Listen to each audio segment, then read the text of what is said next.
A dusty gas station on the edge of the small town of Riverton, Wyoming. An old pickup truck pulls up, and a young woman steps down, cradling her backpack, her eyes bright yet wary. Suddenly, mocking laughter rings out from the leather-clad bikers. Their cold voices slice through the air. "Truck driver's daughter, huh?" One of them snarls, and the group erupts in jeers. But they don't know. The man who emerges from that pickup is no ordinary driver. Who is he? Why does his presence make the air grow heavy? And what fate awaits those arrogant bikers? The story of this silent veteran will leave you breathless, moved, and remind you that true heroes don't need medals to shine. Join us on the journey of John Mitchell and his daughter Sarah, where courage and respect conquer every challenge. Don't forget to hit subscribe on our channel to discover more compelling, unforgettable stories. John Mitchell, 63, pulls his faded baseball cap low, as if trying to hide the deep creases time has carved across his forehead and cheekbones. The late afternoon sun sweeps across his face, illuminating the crow's feet at the corners of his eyes, scars from the harsh years in uniform. John once served in the United States Marine Corps for 2 decades, where every step had to be sure. Every decision could mean life or death.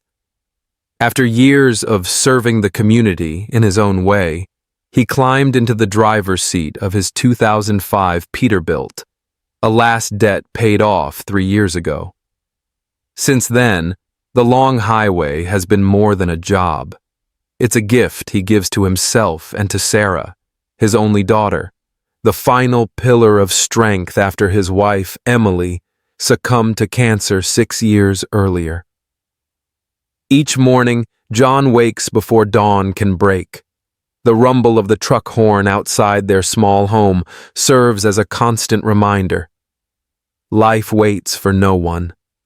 He slides from his warm blankets and, first thing, goes through his familiar stretches, rituals to stave off the chronic back pain that echoes those long deployments. Then he leans over the battered gas stove in the corner, brews a cup of strong black coffee, and inhales deeply to stir the spirit back to life. With every breath, he feels his story unfold. Widowed father, discharged soldier, long-haul trucker. 3 roles intertwined, sometimes at odds, yet united by a single purpose: to safeguard Sarah's future. Sarah Mitchell, 22, grew up to the scent of diesel and the gentle hum of engines on the open road. Now, in her final year at a prestigious technical university, she earned a scholarship through academic excellence and countless late-night study sessions. Her warm brown eyes, full of unwavering resolve, remained John's greatest motivation. As a child, she would wake with him and ride in the sleeper cab, her gaze fixed on emerald fields or a herd of deer wandering at the roadside. Today, she dreams of a secure future as a mechanical engineer, designing greener, more efficient vehicles. A dream John takes quiet pride in having passed down to her. The 2005 Peterbilt bears the marks of their long, arduous journey: scratches on the door panel, a small dent in the rear bumper. To John, each blemish tells a story. The time they crossed a blizzard in North Dakota, the day they waited for engine repairs in an Oregon forest outpost, even the shipment delay caused when Sarah's backpack got wedged beneath the seat. Those moments transformed them from mere driver and passenger into a family on the endless highway. Today, under a clear spring sky with a chill in the air, John pulls into the Highway 84 gas station. It's more than a refueling stop. It's their moment to recharge body and soul.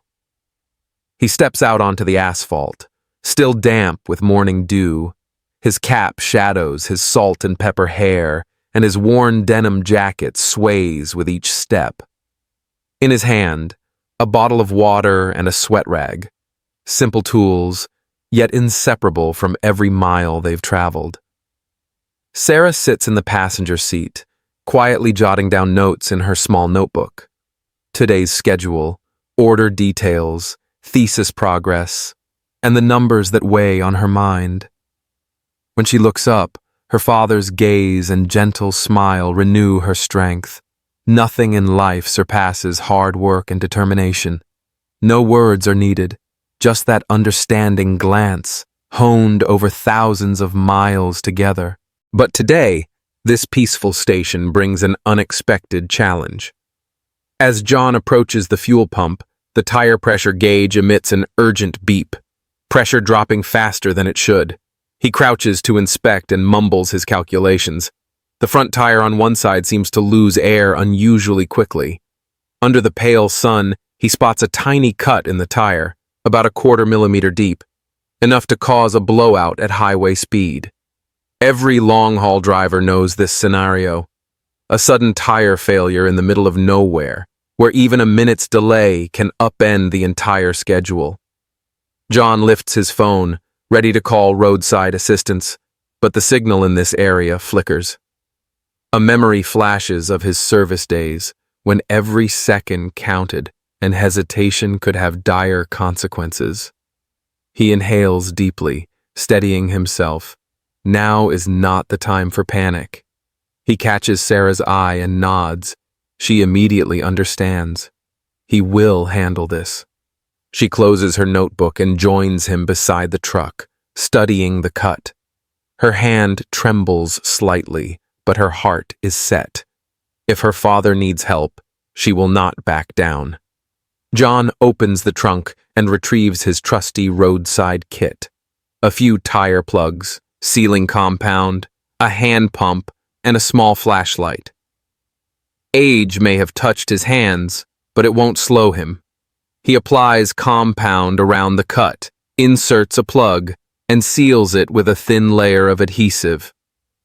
The patch takes about 15 minutes, time most would deem insignificant, but for John and Sarah, it represents an unbreakable spirit.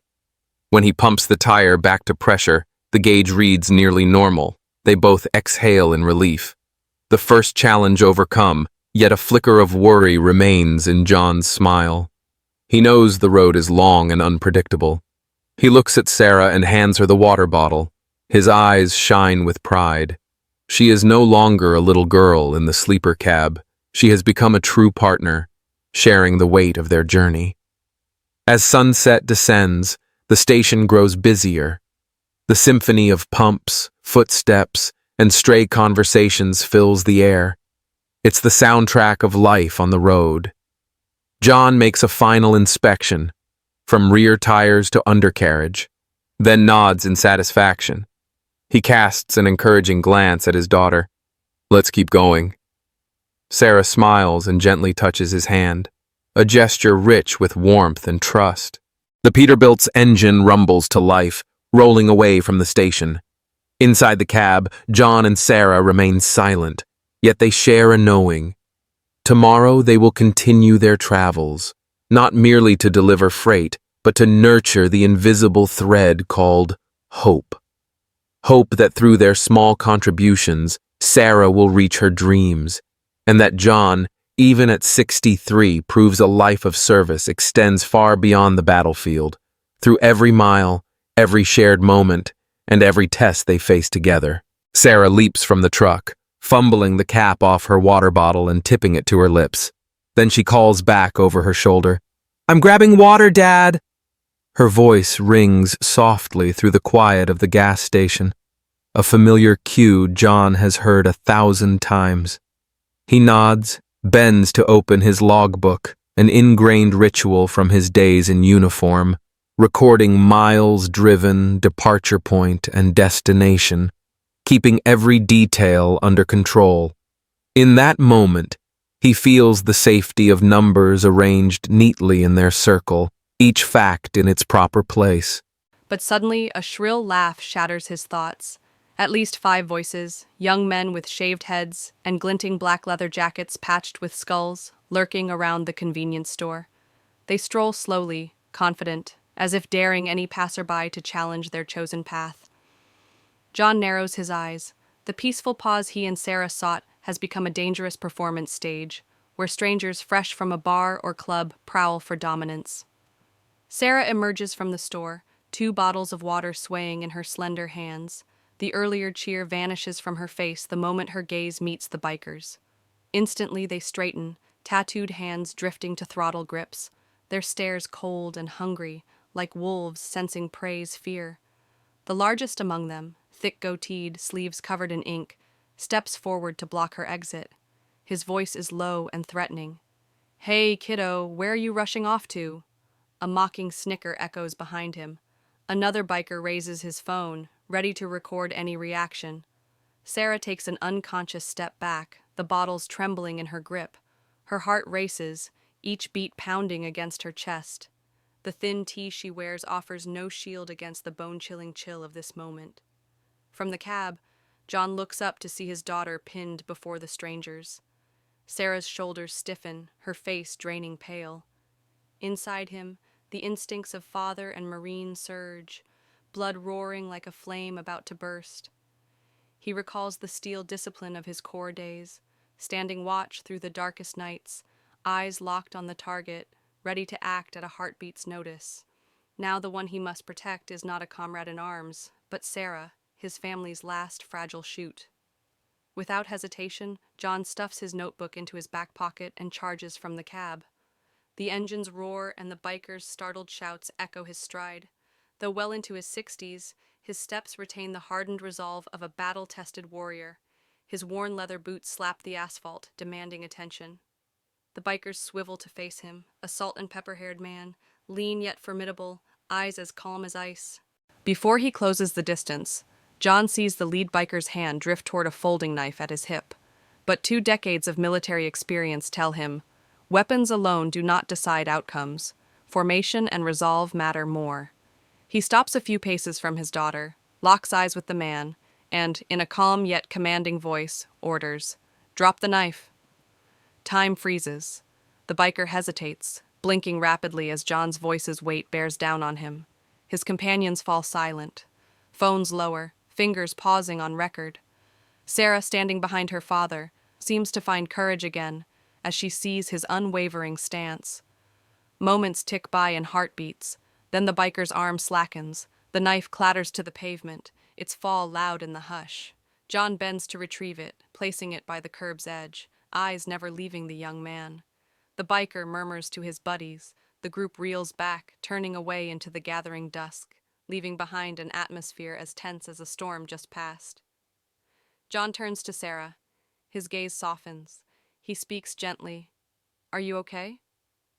Silence holds them both, then Sarah nods, forcing a small smile. She grips her water bottles, inhaling deeply to steady herself. In that instant, John recognizes the little girl she once was, now grown beyond measure, yet to him, she remains the child he must protect. They return to the Peterbilt. John opens the door for Sarah first, then climbs in behind her. Inside the cab, heavy with leather and engine oil, neither speaks again. Only the engine's idle hum, music for the life that goes on. John fires the engine. The headlights pierce the night, chasing away the shadows they've just overcome. On the road ahead, John focuses on the wheel. Sarah sits quietly, eyes thoughtful as they pass. She says nothing, but her mind churns with reflections on the blockade that stopped her, on the sudden threat, and on the safe haven found in her father's presence. He's taught her this lesson. The world outside can be dangerous, but a father's love and a warrior's nerve form the truest shield. Beyond the window, the highway stretches endless, streetlights blinking like stars. John notes the new mileage and smiles, not for the number, but for Sarah's safety. In his eyes, that is the real victory, facing danger unarmed, relying solely on courage and love. And on that vast road, they continue their journey, carrying the story of 2 generations, faith and hope, making every mile worth living, no matter what challenges await. The Peterbilt's cab door unlatches with a soft click, and John's scuffed leather boots hit the asphalt with a firm thud. The sunset bathes the truck's hood in red light, stretching his shadow along the deserted station's edge. The boots bear the marks of time, scuffed against gravel, scratched when he wrestled through roads riddled with potholes. Though his back aches with a steady throb and his knees protest after long stands, John does not falter. His stride is measured, for he knows that speed is no substitute for strength. It is a double-edged sword, prone to hurried mistakes. Each step feels guided by 20 years in the U.S. Marine Corps. His breathing is steady, echoing the cadence of countless drills under camp lights. He no longer answers orders from superiors, yet he carries a clear duty to protect Sarah, his only daughter, his most precious charge. A breeze rustles the frayed collar of his denim jacket, lifting a few strands of salt and pepper hair, reminding him he's grown older, though his mind remains as sharp as any blade. Ahead, the young bikers still circle Sarah, eyes fixed on her like predators stalking prey. Their black leather jackets gleam in the dying light, adorned with skull and dragon patches, symbols of power they claim for themselves. They flick half-smoked cigarettes, weaving thin smoke through the humid air. Some tap their heels against the curb, amused by Sarah's slight tremble. "Show us your cozy truck, sweetheart," the leader taunts, his mock-polite tone laced with menace. He signals his gang to close in, rather than linger in a loose cluster. Sarah steps back, fear flickering in her warm brown eyes, but she grips her 2 water bottles and steels her mind. Then John appears, sudden as a specter against the deepening dusk. He stands tall between Sarah and the bikers, arms relaxed at his sides, biceps knotted like iron cables. Though bent slightly by age, his stance radiates the solidity and authority of a seasoned warrior. In that moment, no words are needed. His presence alone forms an unbreakable steel wall against aggression. Sarah exhales, barely a whisper. "Dad?" That single name jolts John to the danger at hand. He narrows his brow, ice-gray eyes sweeping to the biker leader. The man sneers, "Old man here to rescue the princess?" But his words die on his lips. John's gaze turns as cold as winter steel, sharpening his stern features into a challenge. The air grows heavy, as if the world's sounds, truck horns, rustling leaves, idling engines, have hushed, yielding to an ominous silence. The leader's broad shoulders tremble. He blinks at the worn badge on John's belt, recognition dawning that this is no vagrant elder, but a soldier who once braved Earth's darkest battles. John inhales, denim shirt rising with each breath. He feels his blood surge, veins throbbing at his temples. Memories of scorching Pacific sands, the thunder of artillery, the acrid blend of smoke and blood flash through his mind. Then he thinks of Sarah, her small hand clutching his uniform jacket the first time she ever saw him in dress greens, pride shimmering in her eyes. Now she's grown, yet still needs his protection. No further taunts are uttered. Instead, John steps forward, each stride firm on the asphalt, powered by a lifetime of marching across continents. With every footfall, he declares, "No harm shall come to Sarah." The leader instinctively recoils, his imposing frame shrinking. His face pales, though he forces a scowl. "What are you gonna do, old man?" John stops about 6 feet away, eyes locked on the youth's face. His stare feels like a pinpointed lance, piercing the leather armor. He offers a slight nod, an acknowledgement, then, in a slow, steady voice, commands, "Leave. Right now." No embellishment is needed. His tone blends marine authority with a father's love. The leader's throat tightens, no words form. His gang stands frozen, unwilling to move. For a heartbeat, the rural gas station transforms into a silent battlefield. Then, as life returns to the moment, the leader glances back at his crew, clears his throat, and stumbles backward. Muffled curses trail behind as the group turns and strides away, fading around the convenience store's corner. John watches until they vanish, then exhales, his fist unclenching. Sarah rushes forward, voice trembling. "Dad, I didn't know what to do." He lays a gentle hand on her shoulder, his eyes softer than ever. "You're safe now," John says, warmth and resolve in his words. We're safe.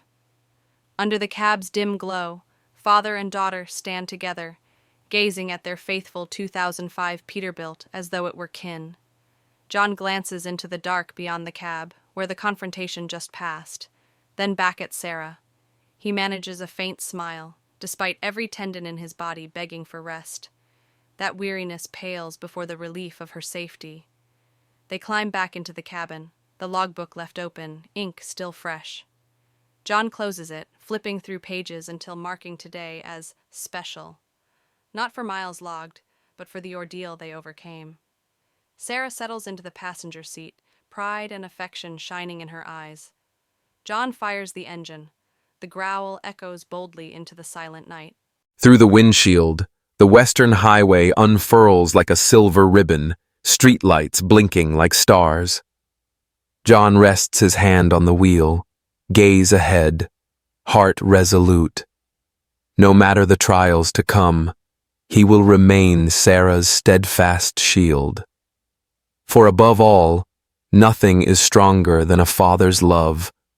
A warrior who once fought for freedom, now waging battles of the heart to protect his daughter's hope and future. John shrugged the heavy denim jacket from his shoulders, revealing a still burly frame despite having reached 60.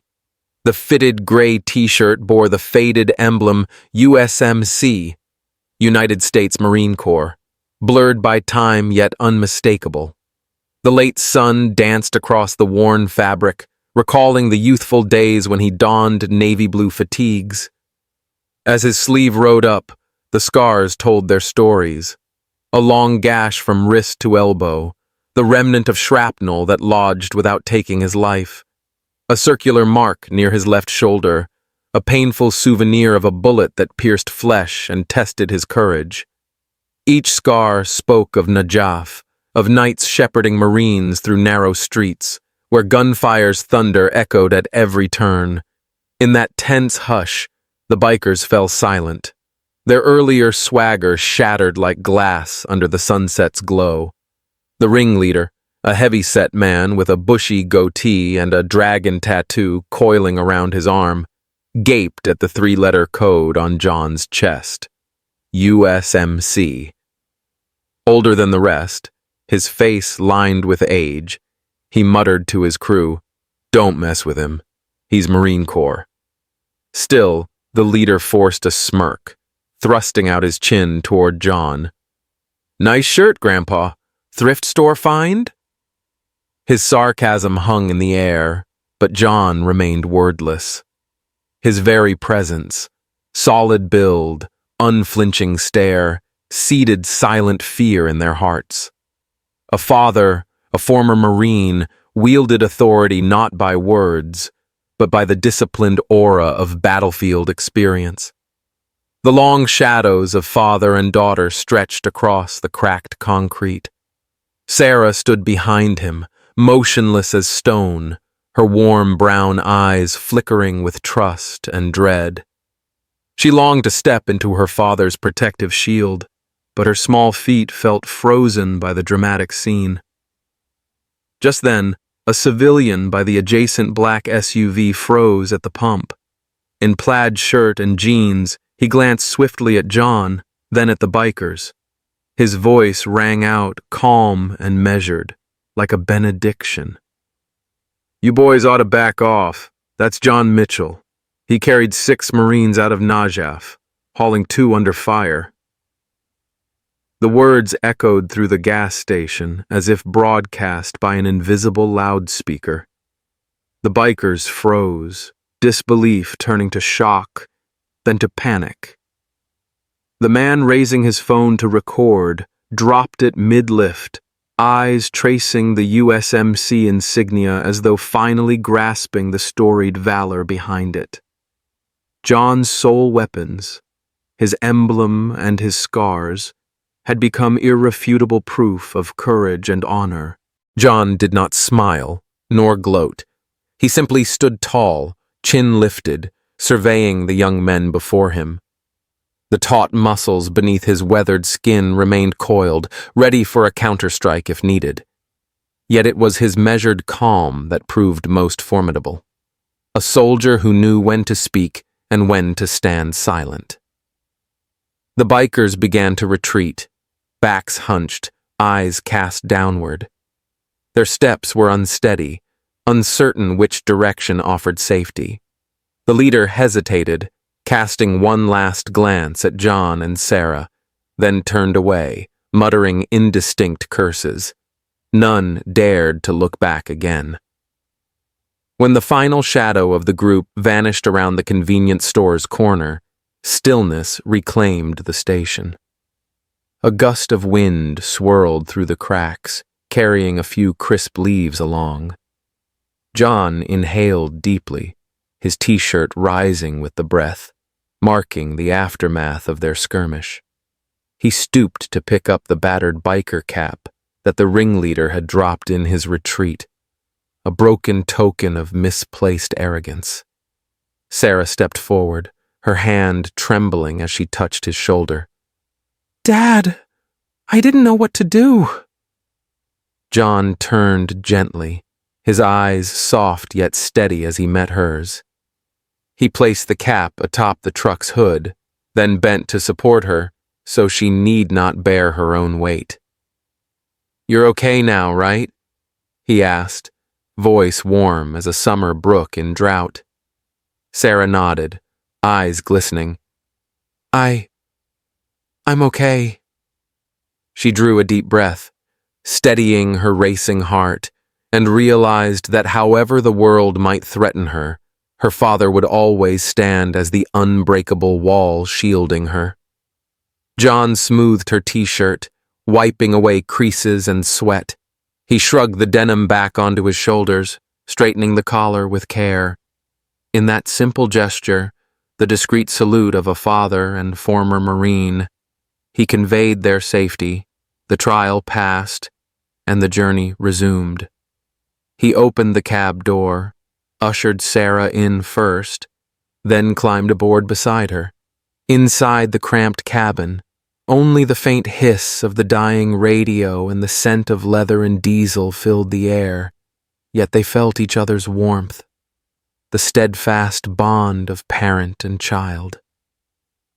John fired up the Peterbilt, its engine growling a declaration of strength and will. The headlights pierced the night down the endless highway. The gas station faded in the rearview mirror, its amber glow dimming. Sarah placed a hand on her father's shoulder, stroking it lightly as though to hold on to this moment forever. "Let's keep going, Dad," she whispered. John nodded, eyes fixed on the horizon. "Yeah, let's." And with that, the truck rolled forward, carrying with it the hopes and story of 2 generations, a proud USMC warrior and his daughter nurturing a brilliant future. Under the muted streetlights and the engine's thunder, they reaffirmed once more.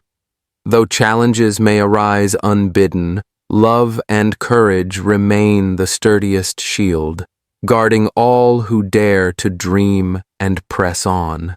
John supports Sarah across the expanse of the gas station lot, each step gentle yet deliberate, like a father and daughter emerging from a battle of honor. Just as his hand reaches the truck's cab door, a sudden roar halts them. The SUV's tires scream against the pavement, and 3 matte black vehicles thunder into the station with surgical precision. Their headlights snarled like shark jaws, forming a living barrier across the exit. The scene shifts from quiet to ceremonious, as though troops array for a solemn rite. The 3 SUVs, bearing the Veterans Affairs insignia, halt in a tight semicircle, blocking the road to the highway. Rear doors swing open in unison, revealing 6 figures, 5 Marines in crisp olive-drab uniforms, silver buttons glinting in the late sun, and a sharply dressed man in a suit, a VA badge shining on his left breast. They step forward without a word, every movement radiating military bearing. The station, once filled only with the scent of fuel and the hum of engines, falls silent, save for the pounding of two hearts. Colonel David Carter, standing center, tall and broad-shouldered, his gaze sharp yet respectful, strides toward John. He snaps a formal salute, the instinctive gesture of comrades in arms reunited, spine straight, chin raised. John, recognizing his former commander's rank, returns the salute with a slight nod. They share a moment of unspoken remembrance, memories of days long past passing between them. Sergeant Mitchell, Carter intones first, his voice warm and reverent. We've sought you for a long time. His words echo through the stillness, laden with the weight of a dedicated search and meticulous planning. John feels an indescribable swell in his chest, pride mingled with astonishment at being addressed by his old commander's precise title. At that instant, the suited man, Thomas Reed, steps forward, cradling a polished wooden box intricately carved. The box is small yet priceless, as if it contains the heroic chapters of a life. Reed offers a measured smile, voice tinged with formality. Your actions in Najaf on November 13th, 2004, during Operation Phantom Fury, have been declassified. You carried 6 Marines through enemy fire. Today, we present you with the Silver Star. Time seems to pause. John, the stalwart man of steel, lowers his guard, a single blink betraying his emotion. His lips press together as Reed places the gleaming box on a metal stand before him. Light falls on the USMC emblem and the scars etching John's arm. Carter continues, nodding toward the Marine at his side, Captain Wilson, and then to another officer, Lieutenant Colonel Hernandez. I'm one of those you saved, Carter says, voice hushed yet intense. Captain Wilson and Lieutenant Colonel Hernandez and others serve our country today because of you. His words resonate to the soul, stirring awe in all who witness. Applause rises, first tentative, then swelling into a crisp ovation. Even bystanders at the station set aside their water bottles, tipping hats or clasping hands in salute. Sarah, standing beside her father, grips his weathered hand, tears tracing her cheeks. Her warm brown eyes shine with boundless pride, her heart soaring at her father's glory. John inclines his head, fingers trembling as they touch the silver star pinned to its emerald ribbon. His heart melts. Battlefield years, long nights in uniform, loss and sacrifice, all converge in this sacred moment. He inhales, voice thick yet resolute. Thank you. I could do nothing else. The simple words capture the humility and honor of a true Marine. After the brief ceremony, Carter invites John and Sarah to stand before the truck's cab. The last rays of daylight gleam on his uniform as the wooden box is secured in a service bag. A photographer appears, framing the father and daughter alongside the veterans, preserving the salute to valor. Sarah smiles and gently pinches his cheek, a tender gesture brimming with love, as though to say, I am so proud of you.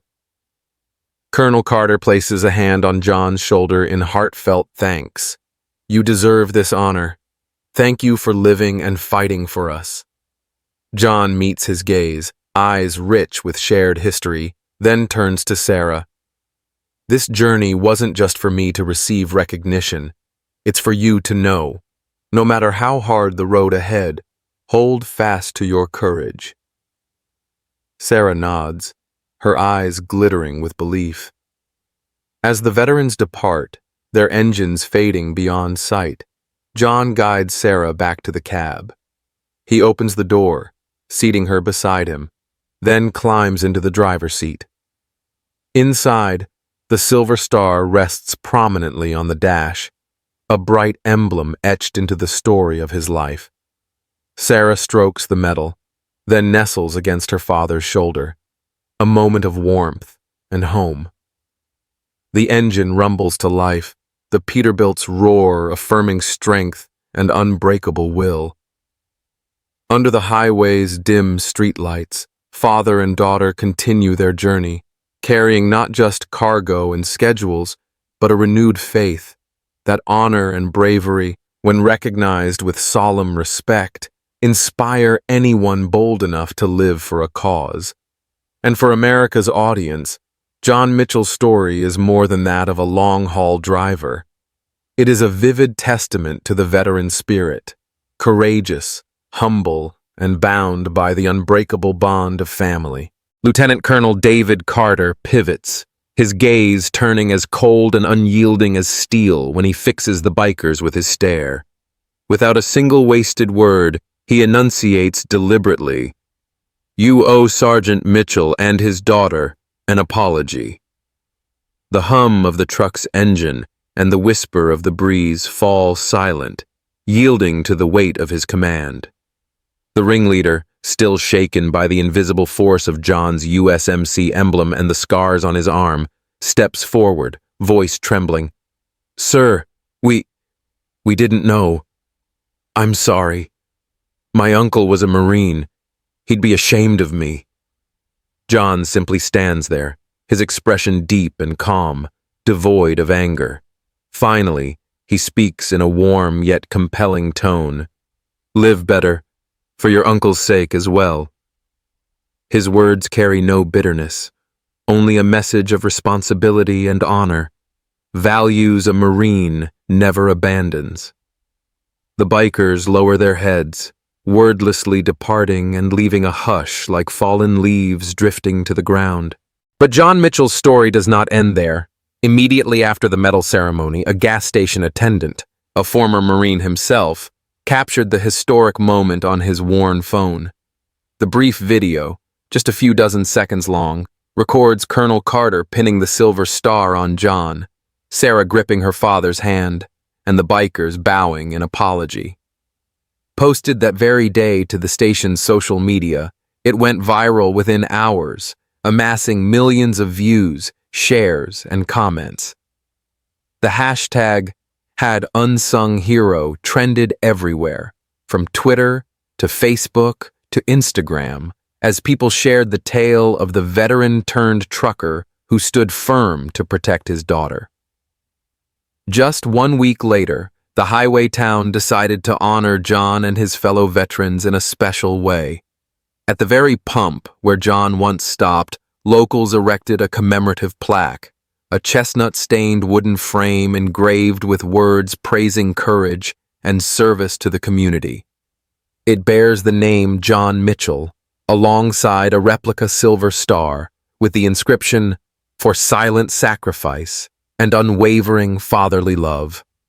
Neighbors, friends, and even the truckers John had ferried came by to leave small bouquets and messages of gratitude. Inspired by her father's story, Sarah launched a social media initiative called Road Warriors Untold. Through Facebook and Instagram, she shares the stories of veteran truckers who haul supplies across remote regions, bringing food, medicine, and hope. In candid vlog style, she films in the cab, converses with her father's comrades, and recounts the challenges and heartwarming moments. The project spreads quickly, drawing attention from local press and veterans organizations, helping many rediscover purpose and pride in their everyday work. Even Ryan Carter, the biker leader from that day, unrelated to Lieutenant Colonel David Carter, could not remain untouched by the wave of admiration. After the gas station video went viral, he volunteered at the nearest VA hospital, caring for wounded veterans. His once slender leather jacket is now carefully preserved, a symbol of his journey toward redemption. In every story Ryan shares with patience, he recalls John's lesson: live better, for honor's sake, and for all who've walked in his boots. One sunset evening, John and Sarah sit in the cab of the 2005 Peterbilt parked by the roadside, watching the crimson sky fade behind the horizon. The only sounds are the wind brushing past the mirrors and the engine's dying echo. Sarah turns to her father, her smile brimming with affection. "I'm so proud of you." John returns her smile, eyes warm as he gazes ahead. "Your mother would be proud of you too, if she could see this." Tears glisten in Sarah's eyes as she rests her hand on his rugged shoulder, every ridge a testament to the trials he endured. In that moment, no medal is needed. They both understand that true heroes require no public accolade. A hero dares to do what's right when no one is watching, shoulders responsibility when challenges arise, and sacrifices quietly to protect what matters most. On the road ahead, through every uncertain turn, John and Sarah will continue to build their story. A tale of courage, of fatherly love, and of hearts unwavering in strength. What do you think of this story? Please share your thoughts and comments, and help spread these stories to friends and family across the United States.